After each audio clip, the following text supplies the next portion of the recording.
The preservation fundraiser had drawn about 40 people to the courtyard behind the Waring Hotel in Savannah. String lights between live oaks.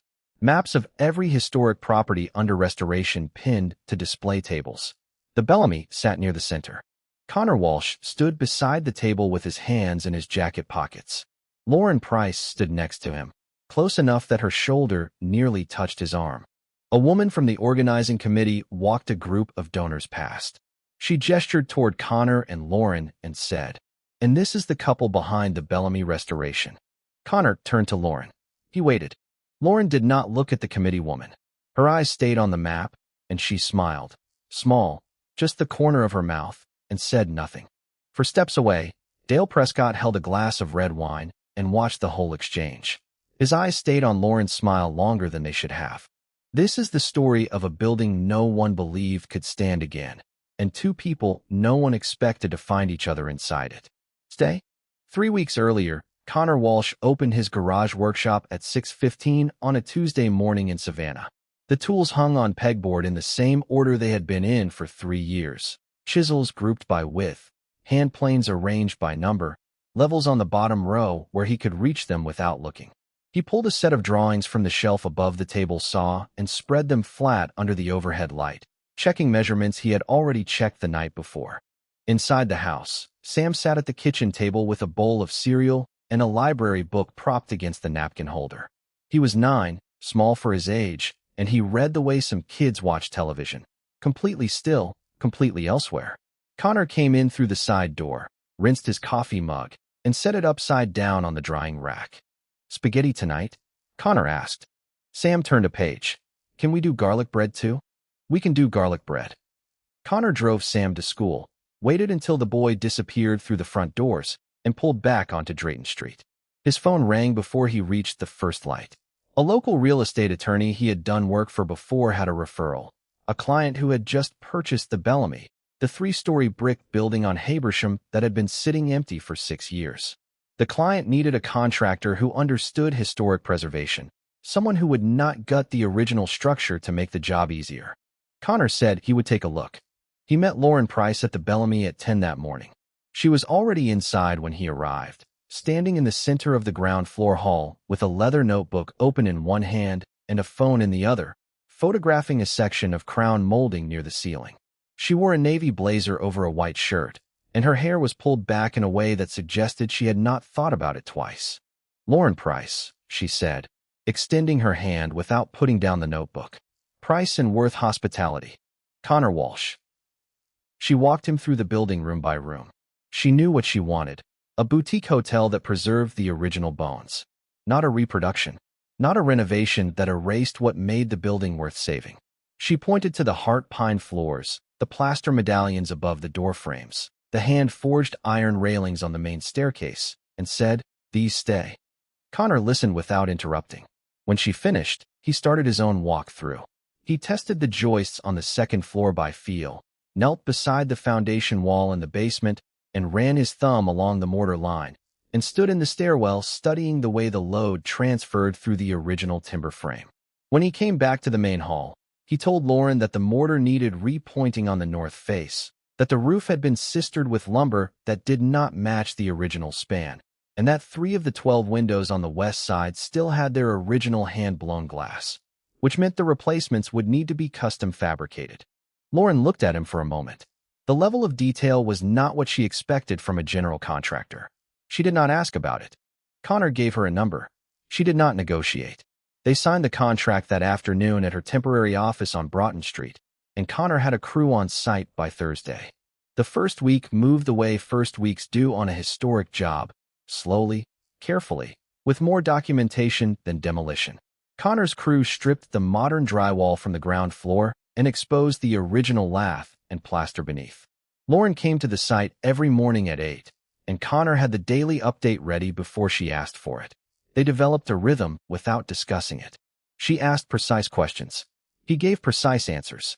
Neither of them filled the gaps with small talk, and neither of them seemed to notice that the gaps were getting shorter. That evening, Connor came home to find Sam reading on the couch, shoes kicked off, feet tucked under a cushion.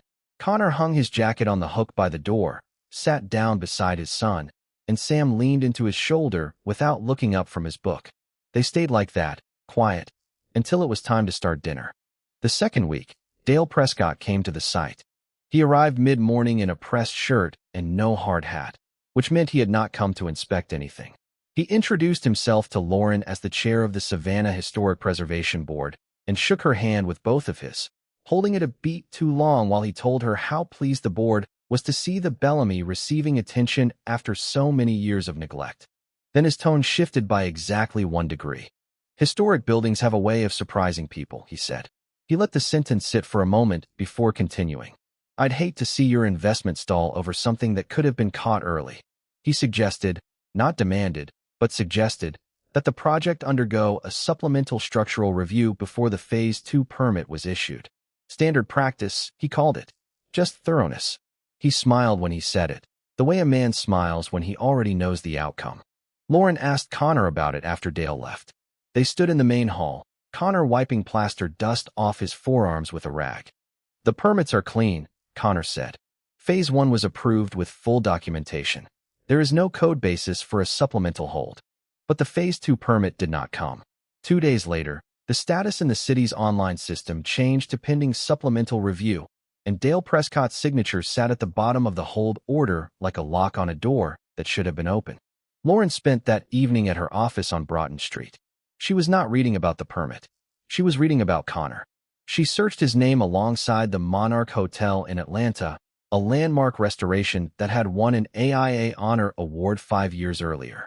His name appeared on the original design filing, not as a consultant, not as a contributor, as the lead architect of record. She sat back in her chair and looked at the screen for a long time. Connor Walsh was not a general contractor who happened to know things about old buildings. He was the architect behind one of the most celebrated preservation projects in the American Southeast. And he was on her job site every morning at 7, repointing mortar by hand, without ever mentioning it. Lauren closed the laptop. She did not bring it up with Connor the next day or the day after that. But something changed. When he explained his approach to restoring the staircase balustrade, the species of wood, the grain direction, the way the original turnings had been done on a foot-powered lathe, she listened differently. She let him finish before she responded. She nodded in places where, a week ago, she would have interrupted with a question. And she watched his hands when he talked about the building, the way they moved as though they were touching something that was not there yet, but would be. That Friday evening was the fundraiser at the Waring Hotel courtyard. Lauren attended as the owner of the Bellamy project. Connor attended as the contractor of record. Dale Prescott worked the room the way a man works a room he believes belongs to him. He watched the committee introduce Lauren and Connor to the donors. He watched the community receive the Bellamy with warmth, with curiosity, with the kind of public support that makes bureaucratic obstruction harder to sustain. He saw the two of them standing together at the display table, shoulder to shoulder, and he saw the way the room treated them as a unit, not a client and her contractor, but something else. He finished his wine and set the glass down on a table. He did not pick up another one. He understood that if he waited much longer, the project would have enough momentum that no amount of procedural delay could stop it. But none of that would come to light for weeks. And by then, the building would be the least complicated thing between them. Dale sent inspection teams to the site 3 times over the next 2 weeks. Each time, the crew had to stop work, clear the active floor, and stand aside while a city inspector walked through with a clipboard and a flashlight. Each time, Connor met the inspector at the front door with a 3-ring binder of documentation, permits filed and stamped, material specifications with supplier certifications, structural assessments with photographs dated and time-stamped, load calculations cross-referenced to the current edition of the International Building Code. Each time, the inspector found nothing. Lauren watched the 3rd inspection from the 2nd floor landing. Connor stood in the main hall below, hands at his sides, while the inspector ran a tape measure across the same joist he had measured 6 days earlier. Connor did not raise his voice. He did not complain about the disruption or point out that the previous 2 inspections had been clean. He opened the binder to the relevant tab, set it on the sawhorses for the inspector to read, and waited, standing, until the man was done. The inspector left in under 40 minutes. He nodded to Connor on the way out. Connor nodded back and picked up the binder. Lauren came downstairs. She did not say anything about the inspection. She said, I need to look at tile samples for the second-floor bathrooms. Are you free Saturday morning? That Saturday, they ended up at the Forsyth Park Farmers Market after stopping at a tile supplier on Abercorn Street. They walked between the stalls with the morning light coming through the live oaks overhead, and the conversation drifted from bathroom tile to window hardware to a supplier in Charleston who might be able to match the original door hinges. Lauren stopped at a coffee stand. The woman behind the counter looked at both of them and said, Same order for you and your husband? Lauren did not pause. 2 black, please. Connor stood beside her. He heard every word. He said nothing. Lauren handed him his cup, and they kept walking. On the way back to their cars, they talked about Dale, whether to file a formal complaint with the city, whether to wait him out, whether to go above him to the city manager. The conversation moved easily, the way conversations move between 2 people who have stopped noticing how often they are together. They leaned against the hood of Connor's truck for 20 minutes after reaching the parking lot, still talking, the coffee going cold in their hands. Neither of them mentioned what the woman at the stand had said. Neither of them needed to. It came up the way real things come up, not as a confrontation, not as a confession, but as a detail inside a larger conversation about something else. They were on the second floor of the Bellamy, measuring window openings for the custom glass order. Lauren held one end of the tape measure against the frame while Connor read the number and wrote it on his notepad.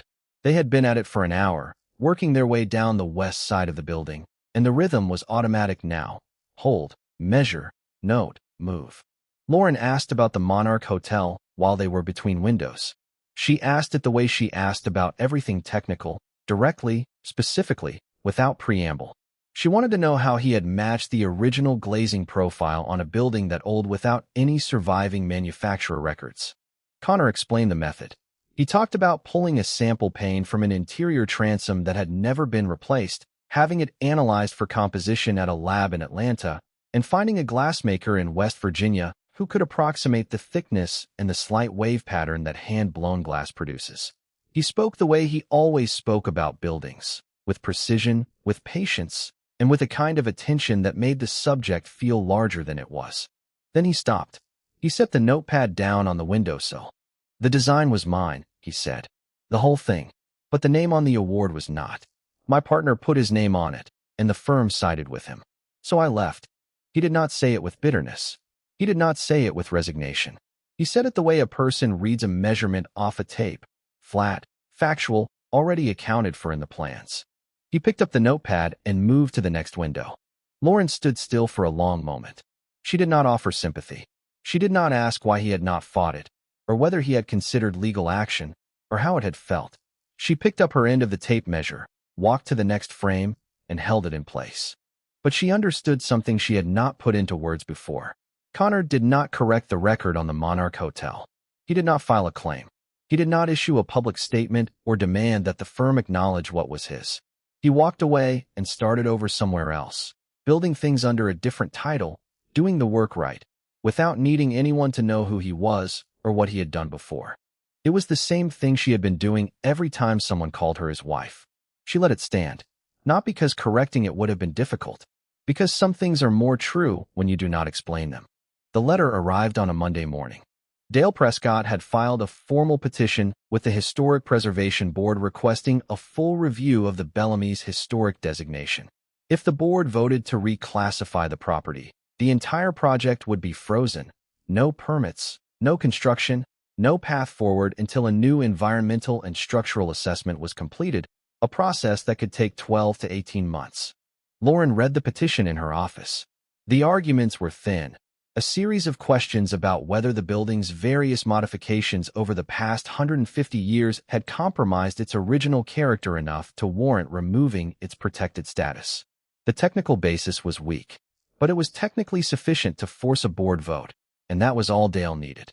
She brought the petition to Connor that afternoon. He read it standing up, leaning against the staircase railing he had been restoring all week.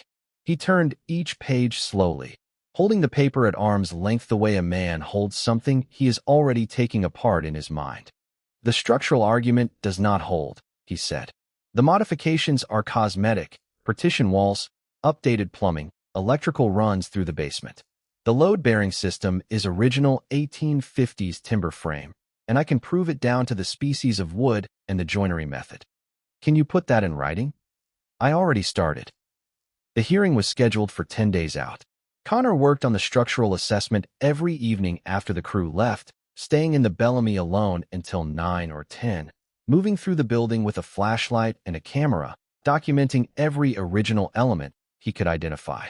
He cross-referenced his findings with the city's own historic survey from 1991, photographed the tool marks on the hand-hewn beams, and mapped the load path from roof to foundation with drawings he made by hand on drafting paper he had brought from his garage.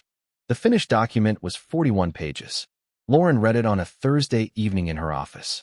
She turned the pages without speaking. It was not a contractor's report. It was the work of someone who understood buildings the way she understood business, as systems that either hold or they do not, and pretending otherwise helps no one. The diagrams were clean. The citations were precise. The argument was airtight. She set the document down and looked at the wall for a long time. She did not say any of that to Connor. That night, she called her partner at headquarters in Charlotte. He asked her directly, was the project worth the fight, or should she cut the loss and redeploy the capital to a market with fewer obstacles? The building stays, Lawrence said. So do I. An hour later, Connor knocked on her office door with a rolled-up set of supplemental drawings under one arm and 2 containers of takeout from the place on the corner. He did not ask if she had eaten. He set the food on the desk and the drawings on the table, and they started working. They went through the structural documentation section by section, cross-referencing Connor's field notes with the city's original permit filings from the 1980s. Connor had pulled the historical survey records from the Savannah Heritage Foundation's public archive, physical descriptions, material inventories, and photographs from when the building was last assessed in 1991. Every detail matched what he had found on site. The building was original. The modifications were surface level. Dale's petition had no structural basis. The office was small. There was 1 table and 1 desk lamp, and by 11 they were both leaning over the same drawing, tracing the same bearing wall, shoulders pressed together, neither of them moving to make room. Lauren's hand rested on the edge of the paper. Connor's hand was 2 inches away. Neither of them looked at the distance. They did not move apart. And what happened next would not just save the Bellamy. It would end Dale Prescott's hold on every historic property in Savannah. The hearing took place on a Wednesday morning in the council chamber at City Hall. 7 seats at the board table, Dale Prescott in the center chair. The gallery was half full. A few reporters, several members of the preservation community, 2 of Lauren's attorneys from Charlotte, who had flown in that morning. Lauren presented first. She spoke for 22 minutes, referencing Connor's structural assessment on 3 separate occasions and holding up his hand-drawn diagrams so the board could see the load paths he had traced through the original timber frame. Her voice was steady. Her argument was organized. She did not look at Dale when she spoke. Connor sat in the second row behind the center aisle. He wore a collared shirt and no tie. When a board member asked a technical question about the mortar composition on the north face, Lauren turned to him, and he stood, answered in 4 sentences. The mortar was a lime and sand mix consistent with 1850s construction, with no Portland cement, which confirmed it was original, and sat back down. Dale pressed. He questioned the objectivity of a structural assessment written by the project's own contractor. He asked whether the board could rely on documentation prepared by a party with a financial interest in the outcome. He suggested that the board vote immediately, before any additional outside review could complicate the record. The vote split. 3 members voted to maintain the designation. 2 voted in favor of Dale's review. 1 abstained. The 7th seat was empty. The member was traveling and had not submitted a proxy. Without a full quorum for a reclassification vote, the decision was deferred to the next regular session, 3 weeks out. After the hearing, Lauren stayed in the building. She took the elevator to the 2nd floor and found Martha Gregg in the records office at the end of the hall. Martha was 58 years old, had worked for the board for 23 years, and was in the middle of a city-funded project to digitize 15 years of permit applications, board minutes, meeting agendas, and inter-office correspondence. The database was new, 3 months into a 12-month rollout, and Martha was the only person who had touched every file. Lauren asked for access to the archived board minutes from previous designation hearings. She explained that she needed to understand the precedent. how the board had handled similar petitions in the past. Martha logged into the system, created a guest account, and gave Lauren the credentials. That evening, Lauren and Connor sat in her office on Broughton Street and went through the records together. Connor read the technical files. Lauren read the procedural ones. They worked for 4 hours without stopping, printing pages, marking them, laying them out on the floor when the table ran out of space. The pattern emerged slowly, and then all at once. In the past 8 years under Dale Prescott's chairmanship, 14 preservation projects submitted by outside developers had been delayed, tabled, sent back for supplemental review, or denied outright. During the same period, 9 projects filed by Prescott Development, Dale's own company, had been approved, some in under 48 hours. 2 of those approvals had bypassed the standard 30-day public comment period entirely. Connor pulled the technical file on the most recent Prescott project, a 3-story commercial renovation on Bull Street that had been approved 11 months earlier. He read the structural report once, frowned, and read it again. Then he set it down on the table and tapped the page with one finger. "The wind load calculation is wrong," he said. "They used the superseded code. The roof framing does not meet current uplift standards for this wind zone, and the structural report was never reviewed by a third-party engineer. That is not a shortcut. That is a safety violation on an occupied building." Lauren looked at the screen, then at Connor, then at the printouts spread across the floor. 2 pieces, 8 years of procedural abuse documented in the board's own records, and a structural safety violation on a building that Dale had fast-tracked for his own company. Together, they were enough. Lauren filed the complete documentation package with the City Inspector General's office the following Monday morning. She had spent the weekend organizing the evidence with Connor, the digitized board minutes on one side of the table, the Bull Street technical file on the other, and a printed timeline that showed the pattern in a way no one could misread. Her attorney at Price & Worth sent a parallel copy to the city attorney with a cover letter requesting a formal investigation into the board's permitting practices under Dale Prescott's chairmanship, citing the pattern of selective delay and the Bull Street safety violation as the basis for the complaint. The city moved within 2 weeks. The Inspector General's office opened a formal inquiry into the board's permit procedures under Dale's tenure. Dale was suspended from his position as board chair pending the outcome of the investigation. His access to the city's permitting system was revoked. His office at City Hall was reassigned. A temporary chair was appointed, a retired architect named Gill who had no ties to Prescott Development, no history with any of the pending applications, and no particular interest in doing anyone favors. The next board meeting took place on a Thursday afternoon in early October. 6 members present. Dale's center chair was empty, and no one mentioned his name during the opening remarks. Lauren submitted a motion to reaffirm the Bellamy's historic designation and to approve the Phase 2 construction permit that had been on hold since Dale's supplemental review order, an order that the temporary chair had already flagged as procedurally irregular in his first week. The vote was 5-1. The single dissenting vote came from a member who objected on procedural grounds. He wanted the outside review completed before any vote, but conceded in his comments that the structural evidence Connor had assembled was the most thorough documentation he had seen in his 11 years on the board. Connor was sitting in the back row when the result was read aloud. Lauren turned in her seat and looked at him across the gallery. She did not smile. She did not nod. She looked at him, steady, and he looked back, and neither of them broke it until the temporary chair called the next agenda item and the room shifted around them. Outside the chamber, in the hallway where the afternoon light came through a row of tall windows and fell in long rectangles across the marble floor, a board member stopped them both. He was one of the 3 who had voted to maintain the designation at the first hearing, the one who had asked Connor the mortar question. He shook Connor's hand first, then Lauren's, and held her hand an extra moment. "You two make a good team," he said. "Your husband really knows his buildings."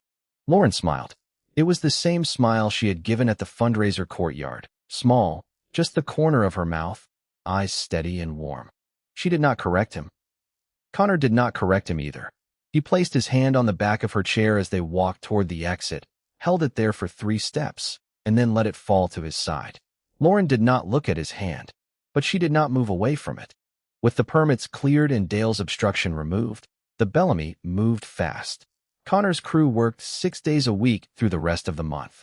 The plaster restoration on the ground floor was completed first, followed by the staircase, then the custom windows, each pane fitted by hand.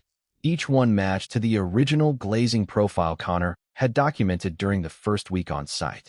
Lauren shifted her attention to the interior, furniture sourcing, lighting fixtures, fabric for the curtains, the small decisions that would turn a restored shell into a functioning hotel.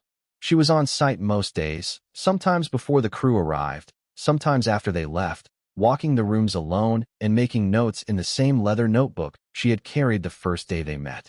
Dale Prescott's problems deepened in the background. The Bull Street structural file led the Inspector General to order new inspections of 3 additional Prescott development properties. 2 of the 3 showed similar code deficiencies, incomplete third-party reviews, outdated load calculations, fastener schedules that did not meet current wind zone requirements. The city suspended all active building permits held by Prescott Development and referred the full case file to the district attorney for review. Dale did not attend any further board meetings. His attorney issued a statement saying he was cooperating with the inquiry. In the 3rd week of that stretch, Lauren's phone rang while she was standing in a second-floor guest room watching Connor's crew install the last of the replacement windows. It was her partner in Charlotte. The board was pleased with Savannah. The numbers were tracking ahead of projections, and they needed her back. 2 new acquisitions were in the pipeline, one in Raleigh, one in Richmond, and both needed her hand on the due diligence. The subtext was clear. Savannah was a success. Time to move on. Lauren told him she would give an answer by the end of the month. She did not mention the call to Connor. But that afternoon, when the crew had left and the building was quiet, she found him on the 2nd floor. He was standing in front of the newly installed west-facing windows, looking out at the square below. The late sun came through the glass in long rectangles that stretched across the heart pine floor. She stood beside him. "Do you ever think about going back to architecture?" she asked. Connor watched a woman walking a dog along the fountain path below. He did not answer right away. When he spoke, he kept his eyes on the window. "I never stopped," he said. "I just stopped putting my name on it." Lauren did not respond. They stood side by side in the late light, and the rectangles on the floor shifted slowly as the sun moved, and neither of them left until the light was gone. And what Lauren decided next would change more than just a building. The school's open house fell on a Saturday morning in late October. Sam's teacher had sent the invitation home in his backpack 2 weeks earlier, and Connor had written the date on the calendar above the kitchen sink. When Lauren mentioned, casually, during a conversation about door hardware, that she had never seen Sam's school, Connor said, "He would probably like that." He did not say anything else about it. Neither did she. Lauren arrived at 9:15. Sam met her at the classroom door and walked her through the room with the quiet seriousness of a museum guide who takes his work personally. He showed her his desk, 2nd row, near the window. He showed her the reading corner, where a beanbag chair sat next to a shelf organized by color, and pointed to the 3 books he had checked out that month. He showed her his cubby and the hook where he hung his jacket, and he straightened the jacket on the hook before stepping back, as though he wanted her to see it at its best. Connor stood in the doorway with his hands in his pockets, watching. A woman, another parent, came up beside Lauren and watched Sam carefully align a row of book spines on the shelf. "Sam's such a good kid," the woman said. "You and your husband must be doing something right." Lauren looked across the room at Connor. He was leaning against the doorframe, arms loosely crossed, listening. He did not move. He did not look away. Lauren smiled. It was slower this time. She held it longer than she had at the fundraiser, longer than she had at the coffee stand, longer than she had outside the council chamber. She did not look away from Connor while she held it. Connor saw it, and for the first time, he smiled back. It was small, just a shift at the corner of his mouth, barely there, and then it was gone. But it had been there. On the walk home, the 3 of them moved down the sidewalk together. Sam walked in the middle. The live oaks above them were beginning to turn, and the light came through the canopy in patches that shifted when the breeze shifted. Sam's hand bumped against Lauren's once, and she adjusted her pace so it would not happen again. But she moved closer, not farther, when she did it. No one mentioned what had happened at the school. No one needed to. Connor arrived at the Bellamy before dawn on the morning before the grand opening. The streetlights were still on, and the building's facade was lit from below by the new landscape fixtures his crew had installed the previous week. He unlocked the front door with the same key he had been using since the first day on the job, and he went inside alone. He walked every room. He checked the window latches on the third floor, ran his hand along the baseboard trim in the guest suites, tested the pocket doors in the second-floor hallway by sliding each one open and closed to feel the weight and the track. In the bathrooms, he turned every faucet on and off and watched the water run until it was clear. He opened and closed the exterior shutters on the west side and listened to the hinges, the ones he had sourced from a salvage yard in Charleston because the originals were beyond repair. In the main hall, he stood at the foot of the staircase and placed his hand on the railing. He had restored it himself over the course of 3 weeks, sanding each baluster by hand, matching the original turned profile from a photograph he had found in the Savannah City archive. The wood was American black walnut, and it had darkened with age in a way that no stain could replicate. He had not tried to replicate it. He had cleaned it, oiled it, and let it be what it was. The building was quiet. The plaster was smooth. The floors were level. The windows held steady in their frames. Everything he had built held. Lauren came through the front door just after 7. The morning light followed her in and fell across the hall floor in a wide band.